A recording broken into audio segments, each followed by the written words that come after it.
Hi friends, welcome to natural plast fibre plus gypsum plastic. ముందుగా మనం gypsum పౌడర్ని వాటర్తో కలుపుకొని పేస్ట్గా రెడీ చేసుకోవాలి.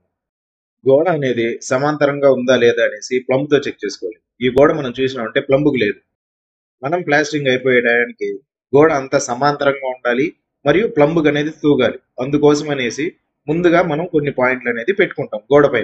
ఇప్పుడు ఆ పాయింట్లను ఉపయోగించుకొని వర్టికల్ స్ట్రైప్స్ అనేది మనం అనేది తయారు చేసుకుంటాం అనమాట. ఈ వర్టికల్ స్ట్రైప్స్ అనేది ఒకసారి తయారు చేసుకున్నాం అనుకో, గోడ ఏ లెవెల్కి రాయాలి, ఎంత మందం అనేది పూయాలి అనేది చాలా ఈజీగా ఐడెంటిఫై అవుతుంది. ఆ తర్వాత ఈ విధంగా చేత్తో ఆ రెండిటి స్ట్రైప్ల మధ్యలో చేత్తో అనేది నిరంతరాయంగా మనం అనేది అప్లై చేసుకోవచ్చు అనమాట గోడని.